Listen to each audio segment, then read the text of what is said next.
बुलेटिनमध्ये पुढच्या अर्ध्या तासात राज्य, देश, विदेश आणि मनोरंजन आणि क्रीडा क्षेत्रातल्या महत्त्वाच्या बातम्या वेगवान स्वरूपात पाहूयात स्पीड न्यूज मध्ये। बेलापूर ते gateway of India water taxi सेवेचं आज उद्घाटन होणार आहे। या वॉटर टॅक्सी सेवेमुळे मुंबईतून नवी मुंबईमध्ये अधिक जलद गतीने पोहोचणं शक्य होणार आहे। पुणे, शिवाजीनगर, लोणावळा लोकल सेवा सुरू करण्यात आली आणि या लोकल सेवेमुळे रस्त्यावरचा भार कमी होऊन प्रवाशांना मोठा फायदा होणार आहे। राज्यातील नागपूर आणि नाशिक या दोन प्रमुख शहरांना जोडणारी विमानसेवा सुरू करण्याचा मानस इंडिगो एअरलाइन्सने व्यक्त केलाय। डीजीसीएने इंडिगोला या विमानसेवेसाठी स्लॉट उपलब्ध करून दिल्यास येत्या 15 मार्च पासून सुरू होणाऱ्या समर शेड्यूल पासून नागपूर नाशिक किमान उड्डाण भरणार आहे। मुंबईमध्ये लवकरच रोबो पार्किंग सुरू होणार आहे। माटुंगा रेल्वे स्टेशन परिसर आणि मुंबादेवी भागामध्ये 2 ठिकाणी प्रायोगिक तत्वावर प्रकल्प सुरू केला जाणार आहे। वर्सोवा खाडीवरील पुलाचं बांधकाम अंतिम टप्प्यात आलं असून तरी उद्घाटनाचा 20 फेब्रुवारीचा मुहूर्त लांबणीवरती पडण्याची शक्यता आहे। पुढील आठवड्यात होणाऱ्या आढावा बैठकीत पूल सुरू होण्याची तारीख निश्चित केली जाणार आहे। नागपूरनंतर आता ठाण्यामध्ये जागतिक पातळीवरील म्युझिकल फाउंटन होणार आहे। मुख्यमंत्री एकनाथ शिंदे यांच्या घोषणेनंतर प्रशासकीय यंत्रणांकडून जागेचा शोध सुरू झालाय। मुंबईतील मानखुर्द आणि गोवंडी भागामध्ये उद्या सकाळी 10 नंतर 24 तासांसाठी पाणी पुरवठा बंद असेल। देखभाल आणि दुरुस्तीच्या कामासाठी पाणी पुरवठा बंद ठेवला जाणार असून नागरिकांना पाणी जपून वापरण्याचं आवाहन करण्यात आलंय। आरटीई शाळा नोंदणीसाठी 10 फेब्रुवारीपर्यंत मुदतवाढ देण्यात आली आहे। शाळा नोंदणीमध्ये राज्यभरात अद्यापही 1200हून अधिक शाळांची नोंदणी बाकी आहे आणि त्यासाठी ही मुदतवाढ देण्यात आली आहे। मुंबई महानगरपालिका घरोघरी जाऊन नागरिकांच्या आरोग्याची तपासणी करणार आहे आणि या उपक्रमामध्ये विशेष सॉफ्टवेअरनं निवडलेल्या 3600 जणांची घरोघरी जाऊन परवानगीनंतर मुलाखत घेतली जाईल आणि यासाठी एक मुख्य समन्वयक आणि 7 क्षेत्रीय कर्मचाऱ्यांची नेमणूक करण्यात आली आहे। सिंधुदुर्ग, रत्नागिरी जिल्ह्यातील बाजारपेठेमध्ये ओल्या काजूगरांची मोठ्या प्रमाणात विक्री होत असून मुंबई, पुण्यातून ओल्या काजूगरांना मोठी मागणी आहे आणि ओल्या काजूगराला 1300 ते 1400 रुपयांपर्यंतचा दर मिळतोय। राज्यातील सर्व प्रमुख बाजार समित्यांच्या आवारात नव्या लाल कांद्याची बेसुमार आवक होतीये, परंतु मागणी अभावी कांद्याला अपेक्षित दर मिळत नसल्यामुळे शेतकरी हवालदिल झालेत। घाऊक बाजारात 1 किलो कांद्याला 9 ते 13 रुपयांपर्यंत दर मिळालेत। यंदा खरीप हंगामात सुरुवातीपासूनच कापसाचा बाजार अस्थिर होऊन शेतकरी संभ्रमात आहेत आणि गेल्या काही दिवसात कापसाच्या दरात मोठ्या प्रमाणात घसरण होत असल्यामुळे शेतकऱ्यांनी कापूस घरातच साठवून ठेवलाय। मार्च महिन्यापर्यंत कापसाच्या दरात वाढ होणार नसल्याचे संकेत जाणकारांनी दिले। पंतप्रधान नरेंद्र मोदी 10 फेब्रुवारीला मुंबई दौऱ्यावरती आहेत। या पार्श्वभूमीवर विमानतळ परिसरासह कुलाबा आणि अंधेरी परिसरात ड्रोन आणि पॅराग्लायडर या पतंग यावरती सुद्धा बंदी घालण्यात आली आहे। आदेशाचं उल्लंघन करणाऱ्यांवरती कायदेशीर कारवाई केली जाणार आहे।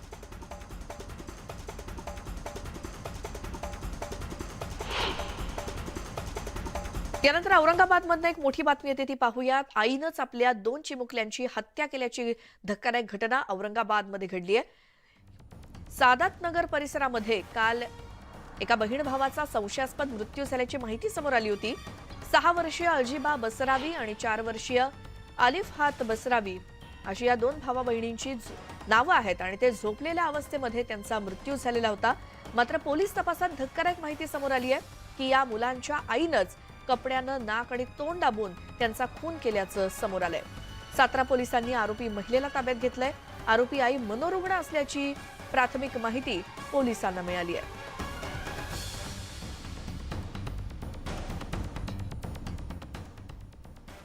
यानंतर पुन्हा पाहूयात स्पीड न्यूज। अमरावतीमध्ये आज विशाल हिंदू धर्म सभेचं आयोजन करण्यात आलं आणि या सभेला राष्ट्रीय बजरंग दलाचे संस्थापक डॉक्टर प्रवीण तोगडिया यांची प्रमुख उपस्थिती असणार आहे। डॉक्टर प्रवीण तोगडिया यांचं दुपारी 12 वाजता अमरावती इथे आगमन होईल आणि ते विविध ठिकाणी भेटी देऊन कार्यकर्त्यांच्या बैठका घेणार आहेत। आज सुप्रीम कोर्टामध्ये महानगरपालिका आणि स्थानिक स्वराज्य संस्थांच्या निवडणुकांसंदर्भात सुनावणी होणार आहे। या दीर्घकाळ रखडलेल्या निवडणुकांचा मार्ग मोकळा होणार का याकडे लक्ष लागलंय। युवासेना प्रमुख आदित्य ठाकरे यांच्या वरळी मतदारसंघात मुख्यमंत्री आणि उपमुख्यमंत्र्यांचा कार्यक्रम आहे। त्यावेळी मुख्यमंत्री मच्छीमारांच्या वतीनं दोघांचा सत्कार केला जाणार आहे आणि या कार्यक्रमासाठी भाजपचे आणि शिंदे गटाचे वरिष्ठ नेते उपस्थित असतील। युवासेना प्रमुख आदित्य ठाकरेंच्या शिवसंवाद यात्रेचा आजचा दुसरा दिवस आहे। आदित्य ठाकरे निफाड ते औरंगाबाद असा प्रवास करणार आहेत। या प्रवासात ते शिवसैनिक आणि नागरिकांशी संवाद साधतील। चिंचवड आणि कसबा पोटनिवडणुकीसाठी अर्ज भरण्याचा शेवटचा दिवस आहे। चिंचवडमध्ये भाजपकडून अश्विनी जगताप यांनी अर्ज भरलाय, परंतु राष्ट्रवादी काँग्रेसकडून अद्यापही कोणाचं नाव जाहीर झालेलं नाही। भाजप प्रदेशाध्यक्ष चंद्रशेखर बावनकुळे हे आज पत्रकार परिषद घेणार आहेत। या परिषदेत ते बिनविरोध पोटनिवडणूक आणि इतर विषयांवरती बोलण्याची शक्यता आहे।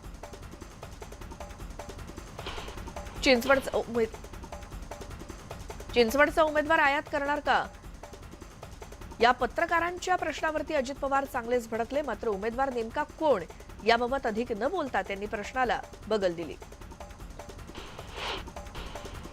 निवडणूक बिनविरोध करण्यासाठी भाजप प्रदेशाध्यक्ष बावनकुळेंनी संपर्क साधला होता असं विरोधी पक्षनेते अजित पवारांनी सांगितलं।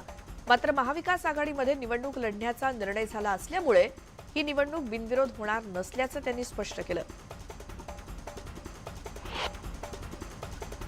पेडमधील भाजपचे अनेक माजी नगरसेवक आणि इतर पक्षातील पदाधिकाऱ्यांनी अनंत गीतेंच्या उपस्थितीत शिवसेना उद्धव बाळासाहेब ठाकरे पक्षात जाहीर प्रवेश केला आणि यावेळी गीतेंनी आगामी नगरपालिका निवडणुकीत आपलाच भगवा फडकणार असल्याचा दावा केला।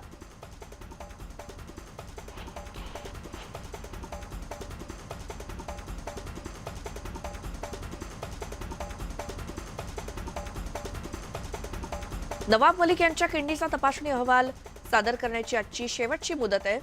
कोर्टाने निश्चित केलेला एक नेफ्रोलॉजिस्ट हा अहवाल सादर करणार आहे आणि या अहवालावरती कोर्ट पुढचे आदेश देणार आहे। अमेरिकेच्या माजी परराष्ट्र मंत्री हिलरी क्लिंटन 2 दिवसांच्या औरंगाबाद जिल्ह्याच्या दौऱ्यावरती येणार आहेत आणि त्या अहमदाबादहून औरंगाबाद विमानतळावरती येतील। हिलरी उद्या वेरूळ लेणी आणि घृष्णेश्वर मंदिराला भेट देणार आहेत। राज्य शासकीय अधिकारी आणि कर्मचाऱ्यांना जुनीच निवृत्ती वेतन योजना लागू करावी अशी मागणी जोर धरतेय। नवीन योजनेमध्ये जुन्या कुटुंब निवृत्ती वेतन योजनेचा समावेश करण्याचा प्रस्तावित आहे। हा निर्णय झाल्यास शासन सेवेत असताना निधन झालेल्या कर्मचाऱ्यांच्या कुटुंबाला जुन्या योजनेप्रमाणे निवृत्ती वेतन मिळणार आहे। घर खरेदीदार आणि विकासकांच्या मनातील सर्व प्रश्नांचं निरसन व्हावं यासाठी आता महारेरानं त्यांचं समुपदेशन करण्याचा निर्णय घेतलाय। त्यासाठी वांद्रे कुर्ला संकुल येथील महारेराच्या मुख्यालयात समुपदेशन कक्ष सुरू करण्यात आलाय। मुंबईच्या पदपथावरील अतिक्रमणांवरून उच्च न्यायालयानं पुन्हा एकदा मुंबई महानगरपालिकेला फैलावर घेतलंय। पदपथांवरील अतिक्रमणं हटवून वयोवृद्ध आणि अपंगांसह अन्य पादचाऱ्यांसाठी चालण्या योग्य करा असे आदेश न्यायालयानं दिलेत। 375 कामगारांना कामावरून काढून टाकल्यामुळे उरणमधील सीडब्ल्यूसी कंपनी कामगारांनी गेटवरती जोरदार आंदोलन करून प्रशासनाला इशारा दिला होता। पोलिसांकडून यावरती तोडग्यासाठी कंपनीला मीटिंग घेण्यास सांगण्यात आलं, पण या मीटिंगला कंपनीचे अधिकारी न आल्यामुळे कामगारांनी बेमुदत धरणं आंदोलनाचा इशारा दिलाय। अंबरनाथ, कुळगाव, बदलापूर आणि उल्हासनगर येथील कचऱ्याच्या विल्हेवाटीचा गंभीर प्रश्न आता लवकरच निकाली लागणार आहे। हा प्रश्न मार्गी लावण्यासाठी एमएमआरडीएनं पुढाकार घेतलाय।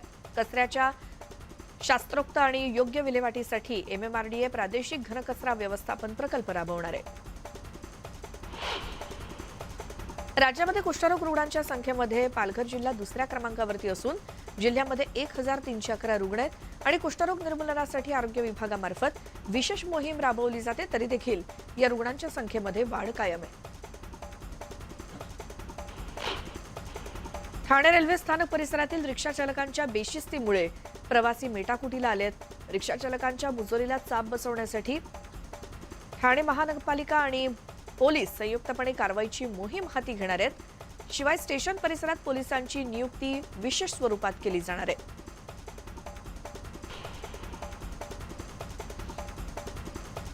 ज्योतिबा मंदिरात बैल घेऊन येणाऱ्या भाविकाला देवस्थानच्या सुरक्षा कर्मचाऱ्यांनी मारहाण केली।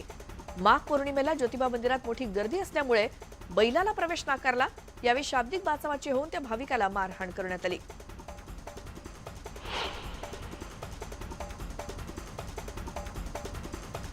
उसने पैसे घेतले ते देण्यास उशीर झाला म्हणून आई आणि मुलाला बेदम मारहाण झाल्याची घटना उल्हासनगरमध्ये घडली आहे। या प्रकरणी उल्हासनगर पोलीस ठाण्यात आरोपी विरोधात गुन्हा दाखल करण्यात आला असून आरोपी मात्र फरार झाले।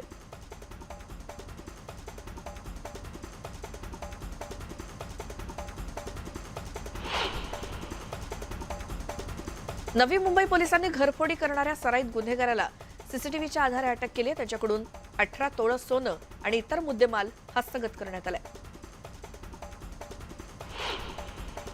जळगावच्या नशिराबादमधल्या बंद घरामध्ये चोरी झाली आहे। चोरट्यांनी सोन्याचे दागिने आणि रोख रक्कम असा 71,000चा मुद्देमाल लंपास केलाय।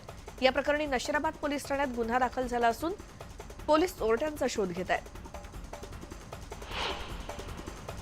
बुलढाण्याच्या धामणगाव बडे येथील एका अल्पभूधारक शेतकऱ्यानं गळफास घेत आत्महत्या केली आणि अल्पशेती आणि मजुरी करून खर्च भागत नसल्यामुळे आणि कर्जाचा बोजा वाढत असल्याच्या नैराश्यातून त्यानं हे टोकाचं पाऊल उचललं। दिल्लीमध्ये महापौर आणि उपमहापौर पदाच्या निवडणुका गदारोळामुळे पुढे ढकलण्यावरती भाजप आणि आम आदमी पक्ष आक्रमक झालेत। आज भाजप आणि आम आदमी पक्ष एकमेकांच्या विरोधात आंदोलन करणार आहेत। दिल्लीच्या महापौर आणि उपमहापौर पदाच्या निवडणुकीसाठी तिसऱ्यांदा आयोजित केलेली सर्वसाधारण सभा निष्फळ ठरली। गदारोळामुळे सभा तहकूब करावी लागली असून आता निवडणुकीसाठी आम आदमी पक्षानं सुप्रीम कोर्टात दाद मागण्याचं ठरवलंय। त्रिपुरा विधानसभा निवडणुकीसाठी भाजपनं प्रचाराला सुरुवात केली आहे। संरक्षण मंत्री राजनाथ सिंह आज दुपारी 2 रॅलींना संबोधित करणार आहेत, तर गृहमंत्री अमित शहांची आगरतळा आणि खोवाई इथे सभा होणार आहे। बिहारमध्ये पीएफआय विरोधात एनआयएची कारवाई सुरूच आहे। एनआयएनं केलेल्या छापेमारीत आतापर्यंत 7 आरोपींना अटक करण्यात आली आहे आणि या आरोपींकडून 2 तलवारींसह पीएफआय बॅनर जप्त करण्यात आले। पंतप्रधान मोदींच्या परीक्षा पे चर्चा उपक्रमाच्या 5 सत्रांसाठी 28 कोटी रुपये खर्च झालेत। केंद्रीय शिक्षण मंत्र्यांनी सभागृहात ही माहिती दिली। दरम्यान 6व्या सत्रातील खर्चाचा तपशील अजून मिळू शकलेला नाही।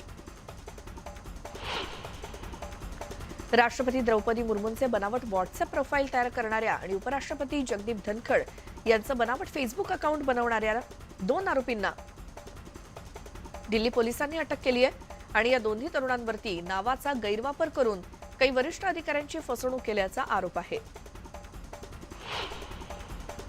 राजस्थानच्या जयपूरमध्ये अपक्ष आमदार बलजीत यादव यांनी नोकऱ्यांमध्ये आरक्षणाची मागणी करण्यासाठी अनोखं आंदोलन केलंय। बलजीत यादव त्यांच्या मागण्यांसाठी जयपूरच्या सेंट्रल पार्कमध्ये दिवसभर धावत होते। कुख्यात गुंड छोटा राजनचा खास गँगस्टर भूपेंद्र सिंग याची आयबी अधिकारी आणि स्पेशल सेलच्या टीमकडून चौकशी सुरू असल्याची माहिती मिळते। दिल्ली पोलिसांनी भूपेंद्रला अटक केल्यानंतर ही चौकशी सुरू झाली असून दिल्ली, यूपी, उत्तराखंड आणि बिहारपासून ते पाकिस्तान आणि कॅनडापर्यंतचा कनेक्शनचा तपास केला जातोय। उत्तर प्रदेशातील गाझियाबादमध्ये काही तरुणांनी हातामध्ये बंदूक घेऊन नाचत रील बनवली होती आणि या प्रकरणी पोलिसांनी 5 जणांना अटक केली असून या आरोपींनी मद्यधुंद अवस्थेत हे कृत्य केल्याचं पोलिसांनी म्हटलंय। उत्तर भारतातील डोंगराळ भागात जोरदार बर्फवृष्टीमुळे पुन्हा जनजीवन विस्कळीत झालंय। चामोली, बद्रीनाथ धाम आणि हेमकुंड परिसरात बर्फवृष्टी सुरू असून पुढील काही दिवस पाऊस आणि बर्फवृष्टीचा अंदाज वर्तवण्यात आलाय।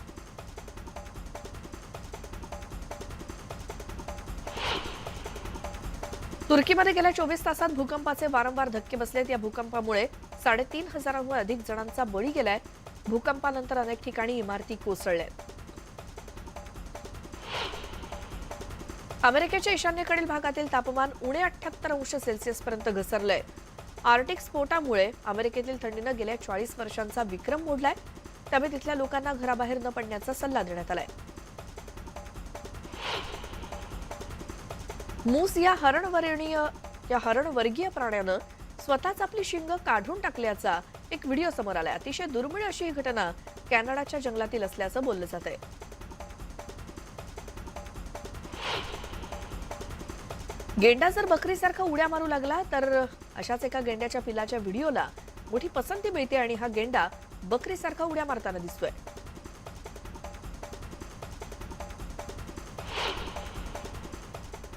आणि यानंतर एक सविस्तर बातमी आहे। बेलापूर ते gateway of India water taxi सेवेचं आज उद्घाटन केलं जाणार आहे। या वॉटर टॅक्सी सेवेमुळे मुंबईतून नवी मुंबईमध्ये अधिक जलद गतीनं पोहोचणं शक्य होणार आहे। तर आज या वॉटर टॅक्सी सेवेचं उद्घाटन होणार असून मुंबईतून नवी मुंबईपर्यंत या वॉटर टॅक्सीच्या माध्यमातून अगदी कमी वेळेमध्ये पोहोचणं शक्य होणार आहे। त्यामुळे इतर वाहतुकीवरचा बोजा कमी होणार आहे आणि आज या वॉटर टॅक्सी सेवेचं उद्घाटन होत आहे। बेलापूर ते गेटवे ऑफ इंडिया अशी वॉटर टॅक्सी सेवा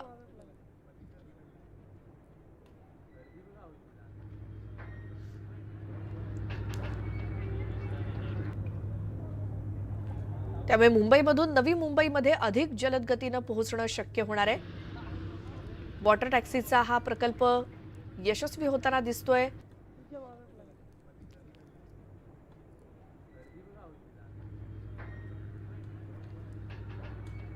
त्यामुळे सागरी मार्गातून प्रवाशांना मुंबई ते नवी मुंबई असं अंतर अगदी कमीत कमी वेळामध्ये कापणं शक्य होणार आहे।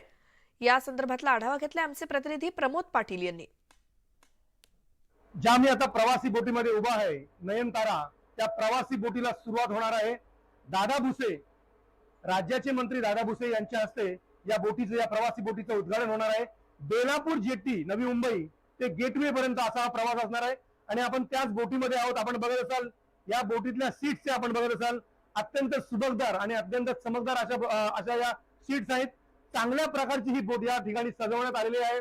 या प्रवासी बोटीमध्ये 200 प्रवासी एकाच वेळेला प्रवास करू शकणार आहेत आणि खालची जी डेक आहे या डेकसाठी 250 रुपयांचे भाडे असणार आहे, तर वरच्या डेकसाठी हे 350 रुपये प्रवासी भाडे असणार आहे। त्यामुळे वेळ आणि पैसे हे दोन्ही या वेळेला वाचणार आहे। तेव्हा नवी मुंबई आणि रायगड परिसरातील प्रवाशांसाठी ही अत्यंत महत्वाची आणि चांगली पर्वणी म्हणावी लागेल।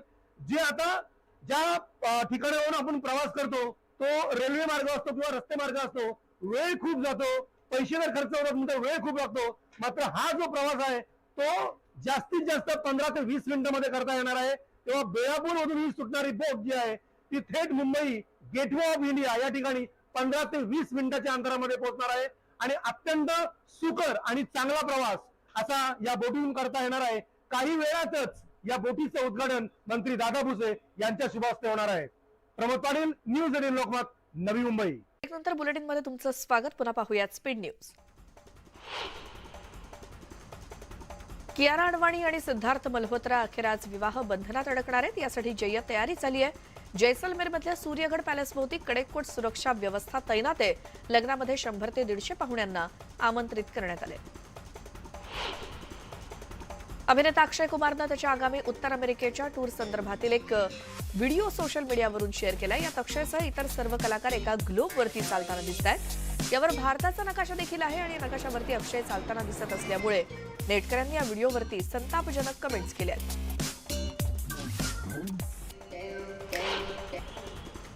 अभिनेता ऋतिक रोशन आणि अभिनेत्री दीपिका पदुकोण विमानतळावरती दिसले। दोघी त्यांच्या आगामी फायटर या चित्रपटाच्या शूटिंग शेड्यूलसाठी रवाना झालेत।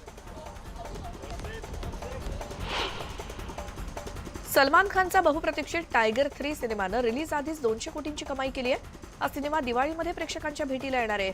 अमेझॉन प्राईम व्हिडिओनं तब्बल 200 कोटी रुपयांना या चित्रपटाचे हक्क विकत घेतले।